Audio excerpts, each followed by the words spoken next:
Hi, hello buddies. I am Ajay Mitra, grade 4 from Primus Garden School. This is message from Savitri Bayarbinder.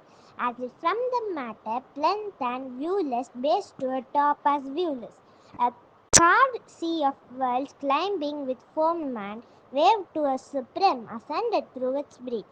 Immeasurable, it hoped to soar into an ineffable region.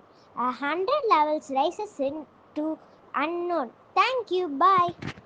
Hello buddies, நான் உங்க Ajay Jeevika from grade 5 Primbats Garden School. Today's Karmayogi Appa's message: organizations of such type like acts are neutral and have nothing to do with morality or values of other planes. Thank you. Bye. Hi, hello buddies. I'm RJ Manasa, grade 7 from Primus Garden School. Today we're going to see a new story, The Lost Teddy Bear. In a cheerful neighborhood, there was a little girl named Lily who had a beloved teddy bear named Teddy. Teddy went everywhere with Lily and was her best friend. One day, Lily and her family went a picnic in the park. While they were enjoying their time, Lily left Teddy behind. She didn't realize it until they returned home. Lily was heartbroken and cried for her lost friend. Her parents comforted her and promised to find Teddy. They retracked their steps to the park, and after a thorough search, they found Teddy under a tree. Lily was overjoyed to have her teddy bear back and learned the importance of taking care of her things. She promised never to leave Teddy behind again. Moral: taking care of your belongings is important, and it is always good to have responsible adults to help when things go wrong. Thank you. Hope you enjoyed. Bye. அனைவருக்கும் வணக்கம். நான் Karpagam Rajesh, பிரைம்பட்ஸ் garden பள்ளியிலேருந்து பேசுகிறேன். இன்றைக்கி ஒரு குட்டி கதை கேட்கலாமா? ஒரு வயசான பாட்டி ஒருத்தவங்க மார்க்கெட் ரோடு சைடாக ஒரு ஆரஞ்சு பழம் விற்கிற கடை வச்சுருந்தாங்க. ஆரஞ்சு பழம் மட்டும் விற்பாங்க அந்த கடையில்.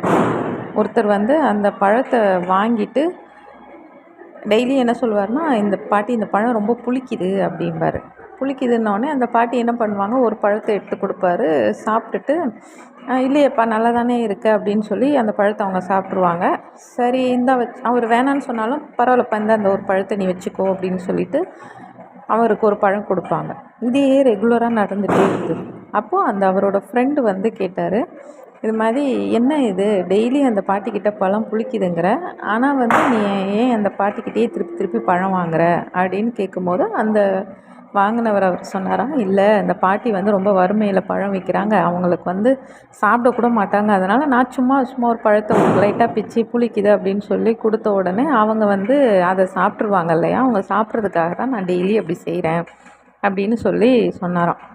உடனே அந்த ஃப்ரெண்டுக்கு ரொம்ப சந்தோஷமாகிடுச்சு. நம்ம ஃப்ரெண்டு எவ்வளோ ஹெல்ப்பிங் டெண்டன்சியாக இருக்கான் அப்படின்னு சொல்லி சந்தோஷப்பட்டு போயிட்டாங்களாம். ஆனால் அப்படியே அந்த பக்கம் அந்த பாட்டிக்கிட்ட பக்கத்து கடைக்காரங்க கேட்குறாங்களாம், எதுக்கு இந்த ஆள் டெய்லி வராரு, ஒன்றை பழம் வாங்குறாரு, புளிக்குதுன்றாரு, நீ ஒரு பழம் சாப்பிட்ற, ஒரு பழத்தை கொடுக்குற அப்படின்னோடனே அந்த பாட்டி என்ன சொல்கிறாங்களாம், ஆமாம் அவன் டெய்லி நான் ஒரு பழம் எக்ஸ்ட்ரா நான் தரேன் இல்லையா அவருக்கு, இந்த பழம் புளிக்குதுன்னொடனே இன்னொரு பழம் நான் கொடுக்குறேன் இல்லையா, அவர் அதுக்காக டெய்லி அப்படி ஏதாவது சொல்லிட்டு போகிறாங்க, நான் என்ன பண்ணுறது அப்படின்னு சொல்லிட்டு விட்டுட்டாங்களாம். ஸோ இப்போ என்ன விஷயம் பார்த்திங்கன்னா, அந்த பாட்டிக்கு இவர் உதவி பண்ணுறதுக்காக தான் இப்படி பண்ணாருன்றதே அந்த மைண்ட் செட்டே அந்த பாட்டிக்கு போல். அவர் பண்ண நம்ம அந்த பாட்டி பாவம் சாப்பிடாமல் இருப்பாங்க. யாருமே கஷ்டத்தில் கடை வச்சுருக்கவங்க அவங்க கடையிலேருந்து அவங்களே எடுத்து சாப்பிட மாட்டாங்க இல்லையா, அதனால் அந்த பாட்டி சாப்பிடட்டும், டயர்டாக இருப்பாங்கன்னு சொல்லி இவர் அந்த மனப்பான்மையில் செஞ்சால் அதை ரிசீவ் பண்ண பாட்டி எப்படி இருந்திருக்காங்க பார்த்தீங்களா, அவங்க தப்பாக நினச்சிருக்காங்க. ஸோ நம்ம எப்போவுமே ஒருத்தருக்கு உதவி பண்ணுறோன்னா அது அவங்கள எந்த விதத்தில் ரீச் ஆகுது அப்படிங்கிற ஒரு பெர்ஸ்பெக்டிவும் இருக்குது. ஆனால் எதையும் எதிர்பார்க்காம அவர் டெய்லி அந்த பாட்டி சாப்பிட்ணுன்னு செஞ்சார் இல்லையா, ஸோ அதை தான் நம்ம இந்த இடத்துல பெருசாக எடுத்துக்கணும். அதே மாதிரி நம்மளால் அவங்களுக்கு இதனால தான் அவங்க அப்படி செய்கிறாங்கன்னு சொல்லி எப்போவுமே யாரையும் டக்குன்னு சந்தேகப்படுற மாதிரியும் நம்ம நினைக்கக்கூடாது. நெக்ஸ்ட் ஒரு குட்டி கதையில் மீட் பண்ணுறேன். நன்றி, வணக்கம்.